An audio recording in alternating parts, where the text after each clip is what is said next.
Good morning, everybody. Welcome to Sports Shorts Daily. Ronnie Rance alongside TK Tommy Chrysan as we are here with you on this Monday morning edition of Sports Shorts. TK joining us from Court Street Cafe as he does each and every week downtown Port Allen. I am at an undisclosed location presented by the Louisiana Sports Hall of Fame. Actually headed up to Alexandria and Natchitoches today and tomorrow. Going for some Louisiana Sports Hall of Fame business. We'll be having our Hall of Fame golf tournament May 13th and 14th. Parties on the 13th, golf event on the 14th. Go to lasportshall.com. That'll be at Oak Wing in Alexandria, celebrity event. Make sure you join us. And then we are always presented by LeBear's Casino, where the folks were having a great time at the Edge Lounge at LeBear's Casino this past weekend. I know they got Jeff Foxworthy coming up in concert later this month, the comedian. Always a great show. Get your tickets for that at LeBear's. Today, a lot to get to. Of course, rocking the Masters hat, the Buzz and Buzzy Heidel and Mike Hollander probably getting a good day's rest of sleep as they've been working 7 straight days at Augusta as gallery guards, both of them former LSU baseball players. They had the up-close opportunity to see Scottie Scheffler win his second Masters in 3 days. Tiger Woods also completed the tournament. We'll have some thoughts on that. LSU baseball, disastrous. They get swept at Tennessee. Had a chance to really win one. They did not get it done. They are now 3-12 on the year. My God. The sky is falling. Right now, if the season were to end halfway through the league, they would not qualify for the SEC tournament. That's how bad things have gotten. Next year, by the way, everyone will qualify for the SEC tournament. They're going with a whole new format moving forward, but this is the last year, and that would be unbelievable if the blue blood program of the league doesn't make the tournament, and that's where they stand at the moment. Also, spring game was in effect. TK will tell us a little bit about that. Pelicans get blown out at home. I think they gave up, Tommy, like 12 dunks in the first half. They played no defense around in the paint. I was there. Great crowd. Everybody was excited, and they laid a tremendous egg. They were down from the beginning to the end, and then the Lakers and Pelicans have to do it again on Tuesday night. We'll talk about the play-in format. First, let's talk about the Masters. Did you put any coin on it? Yeah, Ronnie, I had bet Scottie Scheffler last Wednesday to win the tournament plus 350. So it ended up being a really good thing for TK. Hunter McCann betted at plus 400. So Scheffler was just amazing. A little bit of a stumble early Sunday, and then everybody else started backing up, which tends to happen on a Sunday afternoon, back 9 at Augusta. And Scheffler wins his second title in 3 years. His wife's going to have a baby any day now. I'm sure he's already back in the Dallas area. By the way, a good friend of ours, Ronnie, Stephen Miller, big fan of Sports Shorts Daily and Sports Shorts Radio, found the Buzzy on the 10th fairway and had a nice conversation with the gallery guard, Buzzy Heidel. Stephen Miller and his wife, Ann, they had a good time and chuckled with Buzzy for a while. I got a feeling your name and my name probably came up somewhere in that conversation. But back to the Masters. Tiger Woods finishes dead last, but the story is Scottie Scheffler. He's just the number one golfer in the world. Only he and Tiger Woods came into the tournament number one in the world and won. Okay, I mean, it's unbelievable what his iron play. Putter let him down a couple of times through the weekend, but he overcame that. You know, it's always, they say, you're going to have a bad hole, you're going to have adversity. Can you overcome it? That's in any sport. Scottie Scheffler overcame it, and then down the stretch, he got it all done. It was a special Masters because Vern Lundquist retired after 40 years of sitting in the 16th tower. There was a great shot of Tiger Woods going to shake his hand when Tiger was between the 16th green and the 17th tee. Who knows? I'm sure he just congratulated him, thanked him, whatever. So that was kind of another little side storyline at the Masters. And then, you know, I got to say this, Ronnie, CBS has to stop with the fake birds. Okay, and especially on Friday when there was 30-mile-an-hour winds at Augusta, and the birds are just acting like there's no CBS. You're not fooling anybody. It might have worked in the 70s and the 80s. Stop with the fake birds, please, please, please stop that. But anyway, Scottie Scheffler, best golfer in the world. Best golfer in the world. Dave Portnoy thought so as well. He put $300,000, the Barstool founder, on it. Of course, that netted him about 1.3 extra. I was emceeing a Calcutta auction on Wednesday night, and this Calcutta auction, I've been the MC for 7 years, and it's grown from a betting pool of 26,000 when it started in 2017 till Wednesday night it was at $205,000. So in the way that the betting pool works is the very first team is a wild card pick. So highest bidder gets to pick any team on the sheet, right? And the way, if you've ever seen a Mount Calcutta a Masters auction, there's 3 columns. You basically rank the golfers 1 through 99, and the number 1 player is going to be 1, the 34th player is going to be 2, so on, and you have them, or right, vice versa, actually, and you have them lumped together. Teams of 3 is what you're buying. I think there were 2 teams of 4. Well, of course, the first person who bid the most took Scotty Scheffler. So the very first team off the board, which was the biggest bid, went to Scotty Scheffler. He's the best player in the world. That total was that the team, it was 3 guys that pooled their money together, and they bought it 16.5, Tommy. $16,500 for Scheffler. The number 1 first place paid like 80 something thousand. So it looked crazy when they did the bet, but they were smart. Yeah, they made money on it, so that's a lot of money. They always talk about all the bets on the Super Bowl and Final Four and all that. There's a lot of money bet on the Masters. I was in a pool thing, kind of like a bracket pool, with some good friends, and I finished 5th out of 20. You had to pick like 5 different golfers from 5 different groupings, so you couldn't have took the top 5 guys.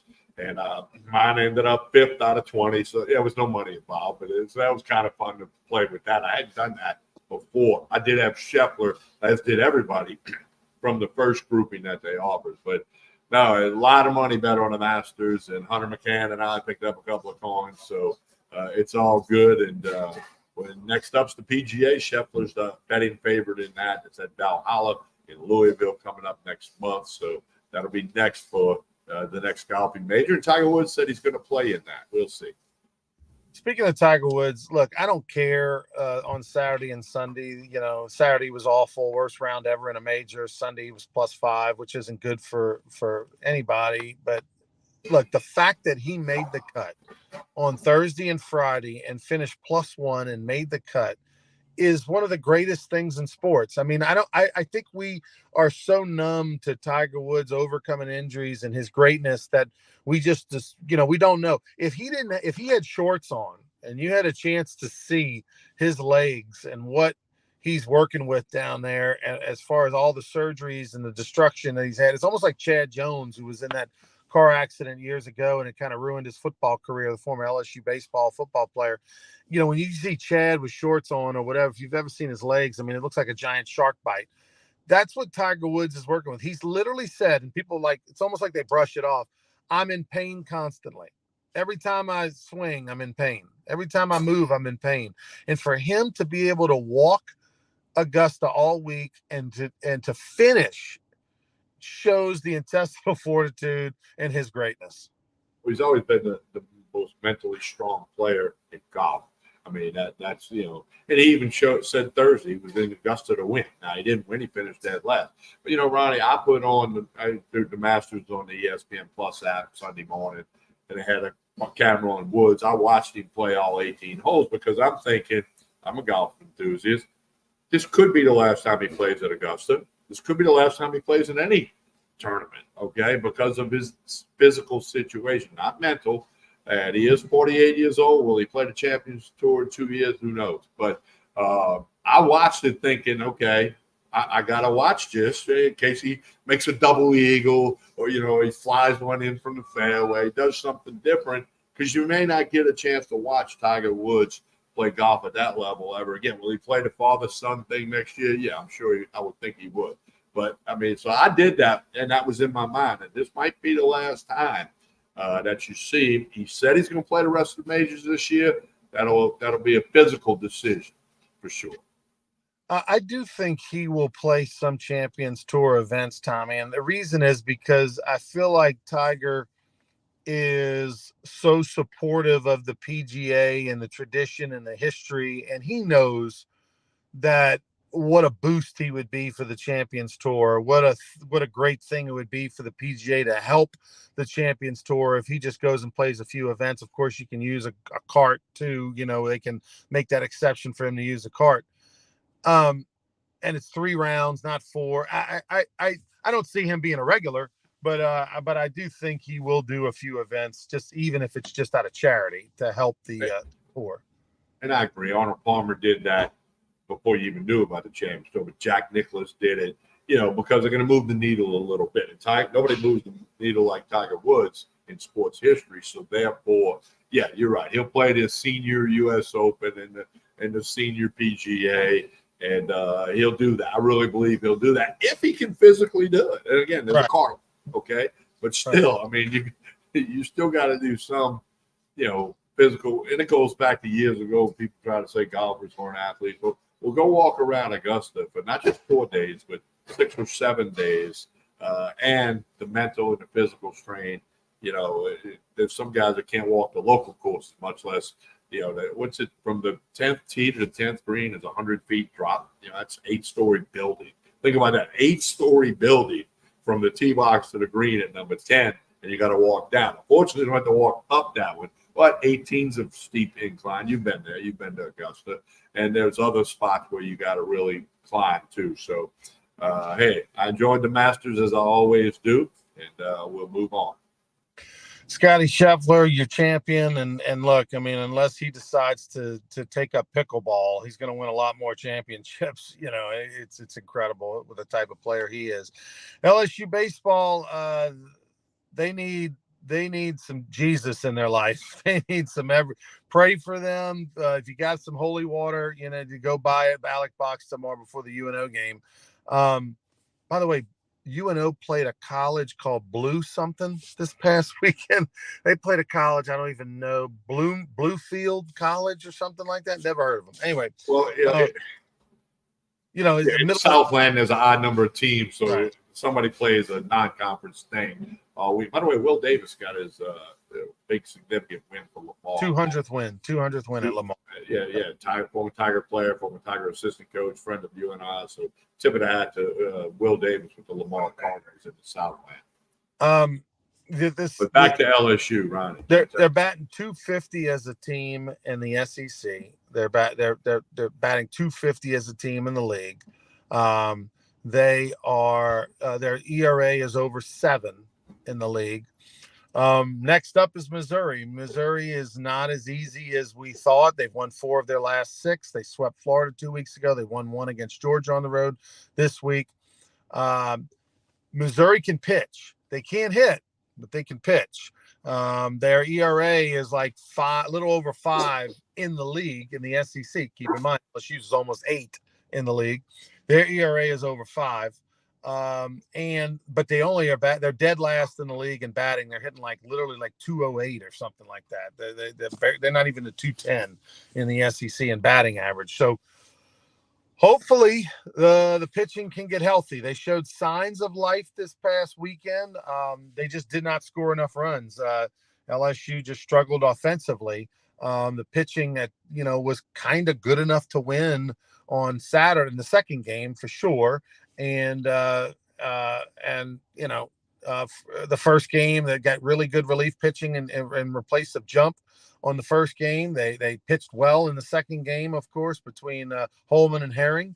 The third game, the bullpen let them down a little bit, but offense doesn't really give them a chance right now. They're just not scoring runs, Tom. We could sit here for 30 minutes and talk about all the problems that LSU baseball had. They've got to somehow get to 12 wins to make it into the NCAA tournament. And I don't know, that's not realistic. That means, Tommy, that they would have to go 9-6 in their last 15 games to get to 12 wins. That I think makes them into the end. I think 12-18 gets you into the NCAA tournament this year in the SEC. I think the league is that good. They've got to go 9-6 in their last 15 games. And I know the schedule gets lighter, but I just don't see that happening. Yeah, I want to back it up to Saturday. Jay Johnson made a mistake pulling home 91 pitches. He got caught with the lefty-lefty thing. Okay. He later at the end of the game said Holman's their best player. Well, you should have left him in. Screw the lefty-lefty thing. You bring in Herring, a hitter, clearly knew Herring was going to throw a breaking ball. First pitch, he hits a single to knock in 2 runs. Okay, that one's on Jay Johnson. I mean, it was 91 pitches. It was a Saturday. He had that extra day. I can't believe he took his guy out. What does Coach Bertman always say? You got to get that first guy out because the next guy coming in is not quite as good in most cases. But that's just a small piece of the whole weekend. Ronnie, your coach Skip Bertman always said by tax day you got to have it figured out. Well, guess what? Today's tax day, and LSU's not even close to having it figured out. If not for Holman and White and a few other guys and a few other stretches, this team would be worse than 3-12 in the SEC right now. So, Jay Johnson overcoached last year. They won a national championship. He's overcoaching now, and it's not working, which to me reminds of something we said a couple of weeks ago. Dylan Cruz, Paul Skeens, Morgan, Beloso, Dugas, Joe Bear. Those guys, tough shoes to fill, and they're not being filled right now, and it's making a difference between last year and this year. And, UNO is going to come after them tomorrow night. And then I got to go to Missouri. We'll see what happens there. Then Auburn comes here to town. So on paper, 2 of the other worst teams in the SEC are your next weekend opponents. So you got to get 5 out of 6, if not all 6 of those. But I'm like you. Is that really doable with what we have seen now through 15 SEC games, 37 regular season games? I can't see them making the. I told somebody the other day, cancel your reservation to Hoover. They're not going to be there. Yeah, no, I'm not willing to say that, obviously, because obviously the first top 12 teams go to Hoover. They're currently 13th, Auburn 14th. But there's no reason to believe that all of a sudden they're a light switch away from just turning this thing around. There's too many guys not getting it. The lack of timely hitting is unbelievable. We think of them as a team that gets hit by pitches, Tommy. They are 11th in the league in hit by pitches in SEC play. Again, that's why you got to look at the numbers. Everybody looks at, they're hitting 280 something as a team. No, they're not. They're getting 280 against teams that had 9s and 7s and 8 ERAs in February. When the chips are on the line, when you go against the real teams, in the SEC, that's all I care about. Where do you stack up against the rest of the league? What are your numbers against the rest of the league? And they are 10-14 in just about everything. They're a middle of the pack at best in anything. They don't have anybody in the top portion of the league. Their on base percentage is double digits. Their hit by pitches is double digits. So they're not doing what they've always traditionally done. Had a high on base percentage, got hit by pitches, got on base.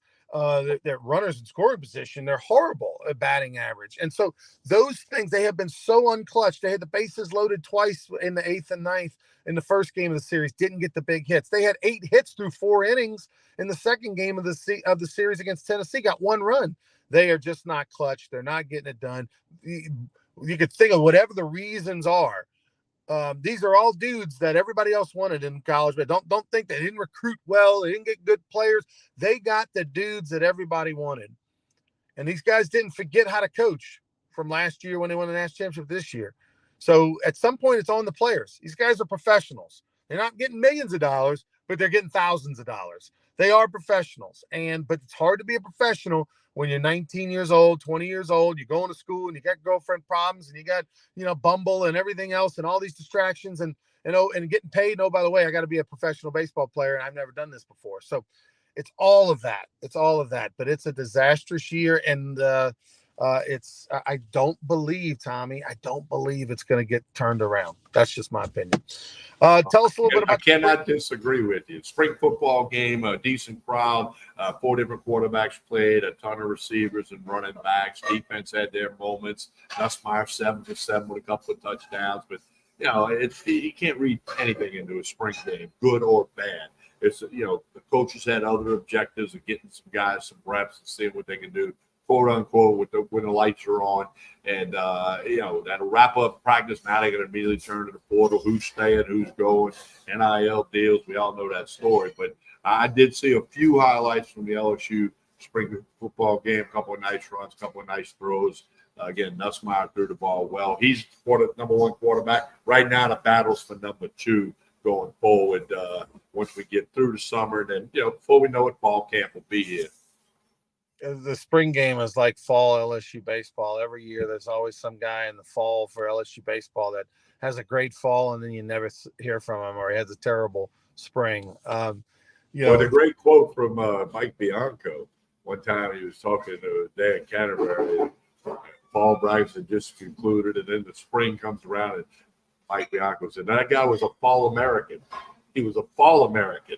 He was great in October and November, but he can't play in the spring. A fall American. I never forgot that.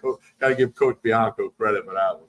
The field, I love how they paint the field in Tiger Stadium different for the spring game. No Eye of the Tiger. The end zones were amazing. It's the 100th year anniversary this year of Tiger Stadium, which is incredible to think about the transformation of that stadium.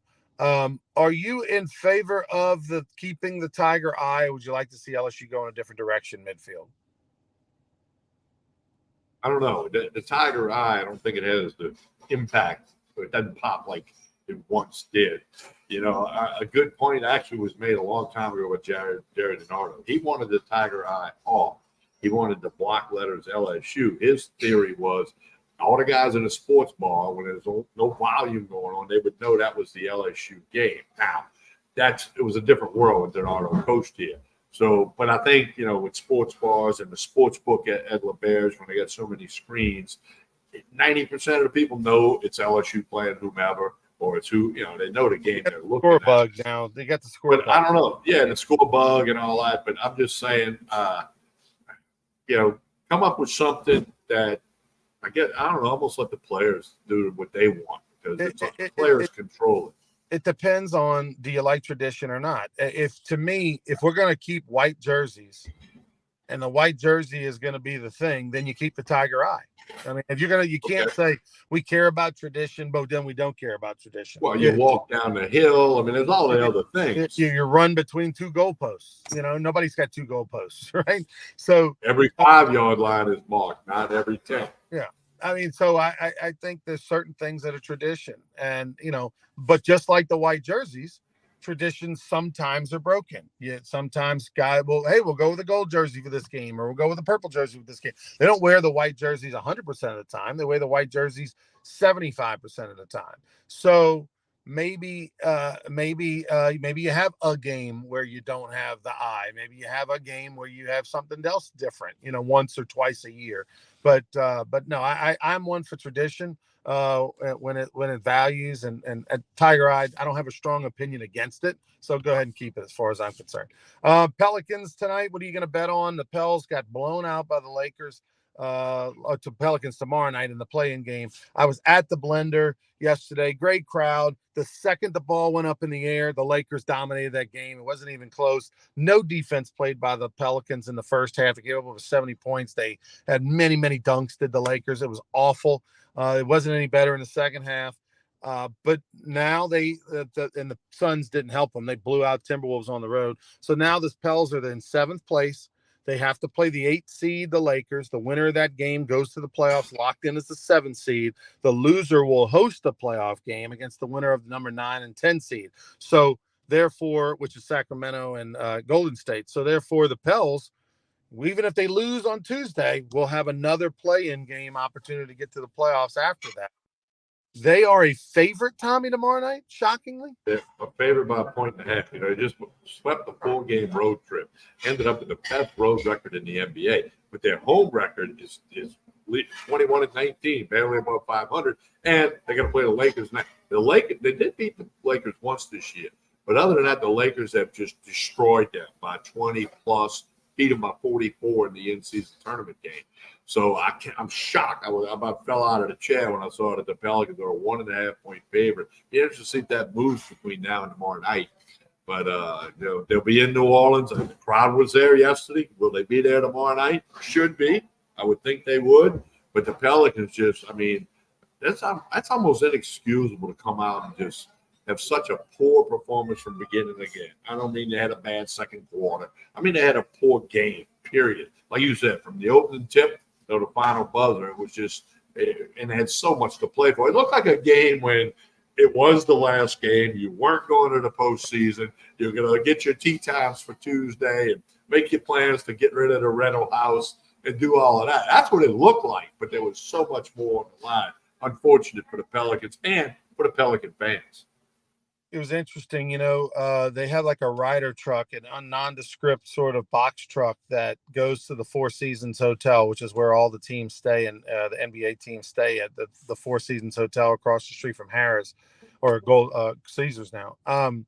And they had this box truck loaded with luggage for the team and the staff and everybody.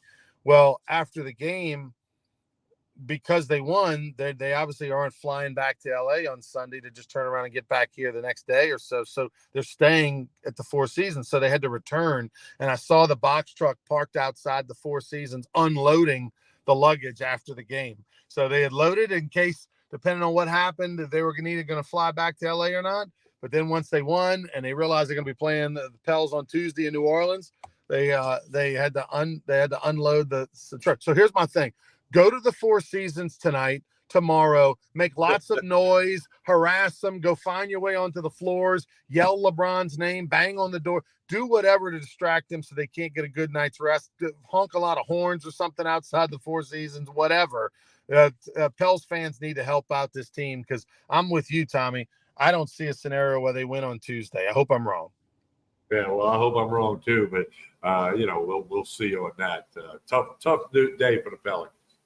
All right, we'll be back on Wednesday for more Sports Shorts Daily. Tell us about Court Street Cafe on the way out.